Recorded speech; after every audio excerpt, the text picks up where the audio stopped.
সারা রাত দেখো, এদের ঘুম হয়নি, এদেরকে দেখলেই কিন্তু বোঝা যাচ্ছে সব একদম শুয়ে পড়ে রয়েছে, কারুর গায়ে যেন কোনো জোর নেই। এদিকে তোমাদের দাদাভাইয়ের তো অবস্থাই খারাপ ঘুমে। তো বন্ধুরা, আমি চলে এসেছি তোমাদের সাথে নতুন একটা ভিডিও নিয়ে। তো বন্ধুরা, রাধে রাধে, হরে কৃষ্ণ। তোমরা সবাই কেমন আছো? আশা করছি তোমরা সবাই খুব ভালো আছো। আর আমিও তোমাদের ভালোবাসায় ভীষণ ভালো আছি। রাত কেটে সকাল হয়ে গেছে, সবাই ঘুম থেকে উঠে গেছে, আর আমিও চলে এসেছি নতুন একটা ভিডিও নিয়ে, সকালবেলা সবার চা এবং আমার গরম জল নিয়ে। তো চলো ভিডিওটা শুরু করি, একদম কেউ স্কিপ করবে না, আর ভালো লাগলে অবশ্যই লাইক করে দেবে। তো একটু ওখানে বসে তারপর বাড়ি চলে আসছি, বাড়ি এসে ফ্রেশ হয়ে তারপরে যাব, আজকে অনেক প্ল্যানিং আছে, দেখতে থাকো। তো এসেছি অনেকক্ষণ ওদের বাড়ি থেকে, আবার এখন যাচ্ছি, স্নান টান করে ফ্রেশ হয়ে নিলাম, এখন 11:30 বাজে। তো চলো যাই। আর এই দেখো একটু গাছে ফুল হয়েছিল, তা ভাবছি একটু নিয়ে যাই, সবাই মিলে ফুল বড়া করে খাবো। তো চলো যাই, ওখানে গিয়ে তারপর কথা হচ্ছে। তো এসে দেখছি এদিকে ববিতা আমাদের বাঁধাকপি কাটছে, পকোড়া হবে। আর এদিকে জিয়ামণি কিন্তু বসিয়ে দিয়েছে কি বলো তো, আমার মনের মতো খাবার, সেটা কিন্তু খিচুড়ি ছাড়া আর কিছুই নয়। আমি সব কিছু ছেড়ে দিতে পারি এই খিচুড়ি খাওয়ার জন্য। তো খিচুড়ির মশলা কষা হচ্ছে, এখনও চাল পড়েনি। দেখো মশলা দেখেই লোভ লাগছে কিন্তু, তাই না? তো যাই হোক, কেমন রান্না হয়েছে সেটা তোমাদের খাওয়ার পরে বলবো। তো রান্নাটা হয়ে যাক। আর এদিকে দেখছি কারেন্ট নেই, খুব গরম লাগছিল। জিয়ামণি করছে এই যে চালটা ভিজিয়ে দিয়েছে, জিয়ামণি করছে খিচুড়ি, আর এদিকে ববিতা করছে আলুর দম। আর জমে যাবে আজকে, আর নানা রকমের পকোড়া আছে, সবটাই শেয়ার করব, দেখতে থাকো। অনেকক্ষণ আগে দেখেছিলাম যে জিয়ামণি সবজিটা কষছে, আর তখন ববিতা কিছুই শুরু করেনি। তো এখন ববিতা করছে আলুর দম, আর জিয়ামণি তখন থেকে খিচুড়ি করে যাচ্ছে, বোঝোই তো অনেক খিচুড়ি। তো দেখি যে জিয়ামণির কত দূর হলো। তো চলো দেখি কত দূর জিয়ামণি হয়ে গেছে, কাছাকাছি একটুখানি বাকি আছে। অনেকটা না একটু সময় লাগছে। তো তাড়াতাড়ি করো, খিচুড়িটা খুব খিদে পেয়েছে। খিচুড়ি কিন্তু খিচুড়ি মানে খিদে না থাকলেও খিদে পেয়ে যায়, এরকম একটা জিনিস খিচুড়ি। এটা কার কার পছন্দ খিচুড়ি কমেন্ট করে বলো। তো কার কার খেতে ইচ্ছা করছে চলে আসে জিয়ামণির বাড়ি। আর চলো দেখি ববিতা কত দূর আলুর দম করছে। ববিতা কত দূর আলুর দম? এই তো আলু ফ্রাই হচ্ছে, আলু ভাজা মশলা কষবো, ব্যাস। মশলা কষলেই রেডি হয়ে যাবে আলুর দম। আর ওদিকে খিচুড়ি হতে মোটামুটি আর 15 মিনিট, এদিকে আলুর দম। খুব খুব খিদে পেয়ে গেছে, খিচুড়ি আর আলুর দম জমিয়ে খাবো, খিদে নিয়ে রয়েছি, তাহলে অনেকটা খেতে পারবো তোর জন্য। তো চলো আবার পরে আসছি খিচুড়ির সাথে। খিচুড়ি হয়ে গেছে, আর ওদিকে আলুর দমও হয়ে গেছে, আর নানা রকমের পকোড়া হচ্ছে, যেমন বেগুনি হচ্ছে, বাঁধাকপির পকোড়া হচ্ছে, ফুলের বড়া হচ্ছে। মা বাবার জন্য পাঠিয়ে দিয়েছি, তোমাদের দাদাকে দিয়ে এসছে। আর এদিকে বসে গেছে বাচ্চারা, আগে গরম গরম হতেই বাচ্চাদের দিয়ে দিয়েছি। 2টো মতো বেজে গেছে, দাদারা এখনও আসেনি, বাচ্চারা খেয়ে নিলে দাদারা চলে আসবে। দেখো দাদারা এসেও গেছে, দাদারা ফ্রেশ হয়ে নিল, ওদেরকে খেতে দিয়ে দিলাম, তারপর আমরা বসবো। আর দাদারা খাওয়া দাওয়া করতে করতে বলছে যে এত সুন্দর হয়েছে খিচুড়ি বা আলুর দম বা বেগুনি, প্রত্যেকটা খাবার আজকে ভীষণ ভালো হয়েছিল, একদম যেরকম ভেবেছিলাম মনের মতো খাবার ঠিক সেরকমই হয়েছে। বেগুনি থেকে শুরু করে খিচুড়ি থেকে শুরু করে সবটা। তো দেখো খিচুড়িটাকে যাদের যাদের ভালো লাগছে আমি কিন্তু কমেন্ট করবে কার কার খিচুড়ি খেতে ভালো লাগে, আলুর দম দিয়ে পকোড়া দিয়ে। আর সবার খাওয়ার পরে আমরা আমাদের থালা গুছিয়ে নিয়ে বসে গেছি মজা করতে, আমাদের এটাই বেশি ভালো লাগে। শেষে 3জনে মিলে বসে গল্প করতে করতে খাই, আমাদের কিন্তু এটাই বেশি মজা লাগে। তাই সবাইকে দিয়ে শান্ত মনে ঠান্ডা হয়ে আমরা বসি খেতে। তো বেস্ট হয়েছিল আজকে খিচুড়িটা, আলুর দম, সবটা আজকে এত ভালো হয়েছিল মানে বলার নয়। তো চলো আবার পরে। তো বন্ধুরা, হঠাৎ প্ল্যান হলো যে আমরা এখন একটি মেলায় যাব, তাই দুপুরে ঘুমিয়ে ঘুমিয়ে ঘুম তো হয়নি, ওই শুয়ে শুয়ে ছিলাম, দিয়ে অনেক রিলস বানালাম, আর প্ল্যান করলাম যে চলো একটু মেলায় ঘুরে আসি, বাচ্চারা বলছে। তো চলো রেডি হয়ে নিচ্ছি, বাড়ি আসলাম, এসে ছেলে আর আমি রেডি হয়ে নিলাম। তো চলো একটু মেলায় যাই, মেলায় গিয়ে দেখি কি মস্তি করা যায়, তোমাদের সাথে সবটাই শেয়ার করব, তোমরা কিন্তু সঙ্গে থাকো। চলো দেখতে থাকো। আর এই যে ছেলে রেডি হয়ে নিয়েছে, আর তোমাদের দাদা আসেনি, ওখানে রয়েছে, ও তো রেডি। তো চলো মেলায় গিয়ে তারপর দেখা হচ্ছে, সঙ্গে থাকো। তো চলো সবাই বেরিয়ে গেছি, ভীষণ মজা করব, এক্সাইটেড খুব। ঝুলন মেলায় অনেক বছর যাওয়া হয় না, তো তাই জন্য সত্যি আরও বেশি এক্সাইটেড। আর অনেক দিন ধরে পড়াশোনার চাপে আমাদের কোথাও বেরোনো হচ্ছিলো না, ভাবছিলাম যে কোথাও একটা ঘুরতে গেলে ভালো হয়। তো সবাই কিন্তু আমরা দেখো এসে গেছি মেলায়, আর এসেই দেখছি কৃষ্ণের রাস হচ্ছে এখানে। দেখে এত ভালো লেগেছে কি বলবো।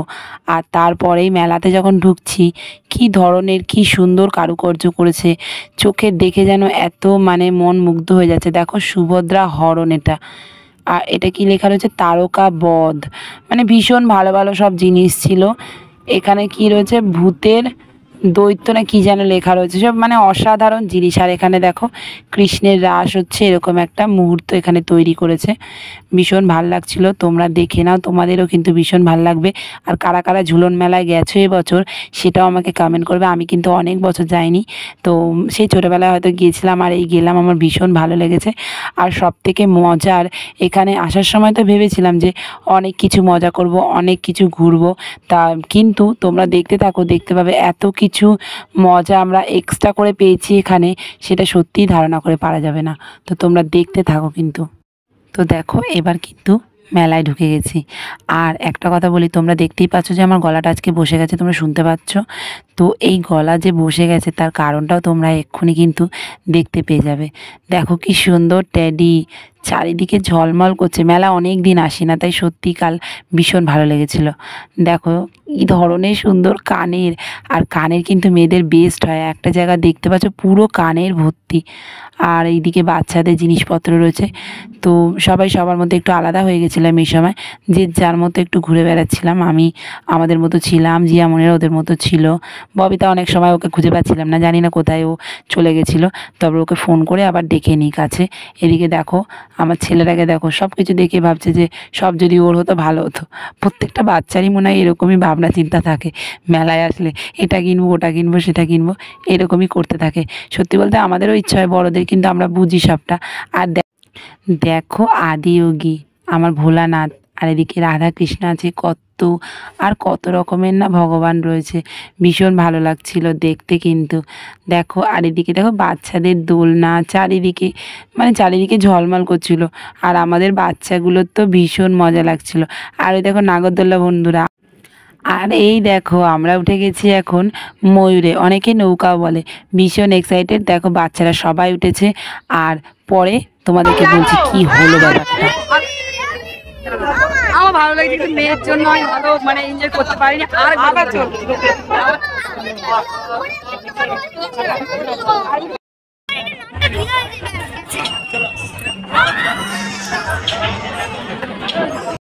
আবারও একটু রেস্ট নিয়ে আমরা উঠে যাচ্ছি ব্রেক ডান্সে। তো দেখো এখানে কিন্তু তনুশ্রী আর শুভম আর ওঠেনি। আসলে ওখানে ব্যাপারটা হয়েছিল, এত ভয় পেয়ে গেছিলো তনুশ্রী, কান্না শুরু করে দিয়েছিল। তো আমাদের তাড়াতাড়ি করে নেমে যেতে হয়েছে ওখান থেকে। তো তারপর আমরা এসে গেছি ব্রেক ডান্সে। এখানে আর ওই তনুশ্রী শুভম আসেনি, ওর বাবা মা আছে, জিয়ামনিয়া দাদা, আর এদিকে ববিতাও আসেনি, ববিতার ভালো লাগছিল না ওই কারণে। তোমাদের দাদা একা বসেছে, আর আমি ছেলেকে নিয়ে বসেছি ওখানে। তো ভীষণ মজা এই কারণেই হচ্ছিল। দেখো নেমে গেছি, আর দেখো নেমে গিয়ে বাবা দেখো ছেলেকে কত আদর করতে পারে সত্যি। দেখো এরপর আবার রেস্ট নিয়ে আমরা চলে এসেছি আরও একটা দোলনা চড়তে। তো তোমরা এই দোলনাটার নাম কেউ জানলে কমেন্ট করে বলো, আমি জানি না। তো দেখো আমরা বসে গেছি, এখানে আরও মানুষ কমে এসছে। আসলে যত মানুষ ভয় পেয়ে যাচ্ছে তারা আর উঠছে না, তো আমরা থামছি না। তার কারণ কিন্তু একটাই, তার কারণ জীবনে প্রথমবার আমি ছোটোবেলা থেকে কখনো কখনো এত কম দামের 10 টাকায় মেলা ঘুরিনি। তোমরা অবাক হয়ে যাচ্ছ আমার কথাটা শুনে। কথাটা এটাই যে যে দেখছো এগুলো সব চড়ছি, দেখো ব্রেক ডান্সে উঠে গেছি আবার। তো এর আগে আবার ময়ূরেও চড়েছিলাম, সেটা ভিডিও করা হয়নি। 10 টাকা সব ওখানে সেল, 10 টাকা যত খুশি চড়তে পারো, 10 টাকা। তো এত ভালো লেগেছে, সেই কারণে আমার দেখা এটা একদম সেরা ঝুলন মেলা।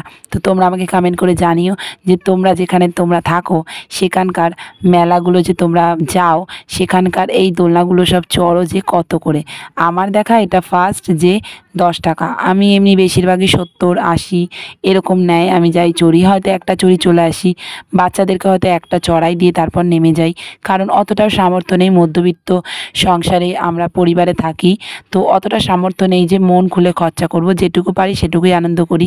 তাই এই মেলায় এসে একদম আমার হয়তো রাধারানীর কৃপা এটা বলবো, যেহেতু এটা ঝুলন মেলা তাই মনে করি এটা রাধারানীর কৃপা। তো দেখো ওখান থেকে নেমে রেস্ট নিয়ে চলে আসলাম, আবার ড্রাগনে উঠে গেলাম বাচ্চাদের নিয়ে। এখানে আর ছেলে আসেনি, ও বললো ওর আর ভালো লাগছে না চড়তে। লাইফে ফার্স্ট টাইম যে ছেলেকে এরকম মজা দিতে পেরেছি যে ও নিজে বলছে যে আর ভালো লাগছে না চড়তে, এই অবস্থায় এই মেলায় এসে।